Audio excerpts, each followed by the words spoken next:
सावित्री बहुत कम बोलती थी, अंतर्मुखी स्वभाव की थी, इसलिए उसकी सहेलियां नहीं थी। उसकी बस एक ही सहेली थी, रजनी, जो उसकी पड़ोसन थी।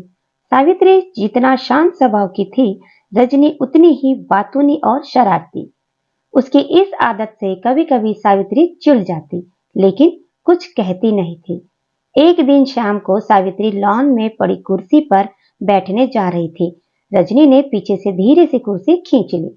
बेचारी सावित्री नीचे गिर गई। रजनी ताली बजाकर हंसने लगी। सावित्री को चोट तो नहीं लगी थी, लेकिन गिरने से वह खिसिया सी गई। वह रजनी पर गुस्सा आई। उसके मुंह से बहुत कुछ निकल गया। इतना ही नहीं, सावित्री ने रजनी को घर से भगा दिया। फिर वह बेचैन होकर घर के सामने पार्क में जाकर टहलने लगी। तभी उसके कानों में आवाज पड़ी। बेंच पर बैठी एक दादी पोती आपस में बातें कर रही थी। पोती कह रही थी, क्या करूं दादी, मन बहुत उबता है।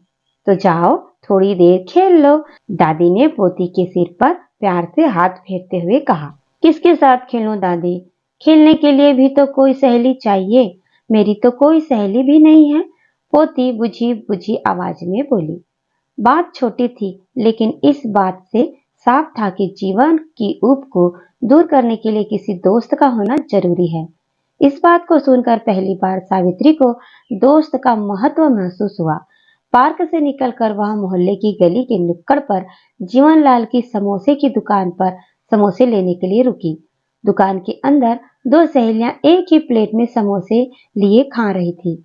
उन दोनों को एक साथ समोसा खाते थे सावित्री को याद आया कि न जाने कितनी बार वह इसी दुकान पर इसी जगह रजनी के साथ समोसे खा चुकी है। तभी सामने वाली कोठी से एक सजी धजी बुढ़िया निकली और मर्सिडीज में बैठकर जाने लगी। सावित्री खड़ी उसे बड़े ध्यान से देख रही थी। सावित्री को उस औरत की ओर देखते जीवनलाल बोला, यह बुढ़िया मरेगी तो इसे कोई कंधा देने वाला भी नहीं मिलेगा। इसकी लाश नगर निगम की गाड़ी ले जाएगी। इसका न कोई सगा संबंधी है और न ही कोई सहेली दोस्त। इसके पास बेशुमार दौलत है, लेकिन जब हंसकर बात करने वाली एक सहेली भी न हो तो कितनी ही दौलत हो, वो किस काम की है। जीवनलाल की बातों में सावित्री के लिए एक संदेश था। अचानक उसके चेहरे पर एक अनोखी मुस्कान आई। सावित्री ने समोसे पैक कराए और अपने घर जाने के बजाय रजनी के घर की ओर बढ़ गई। तो दोस्तों, आपको कहानी कैसे लगी? कहानी पसंद आए तो वीडियो को लाइक शेयर कमेंट कर दीजिएगा। चैनल में नए हैं तो चैनल को सब्सक्राइब कर दीजिएगा। वीडियो को पूरा पढ़ने सुनने के लिए आप लोगों का बहुत सारा थैंक यू।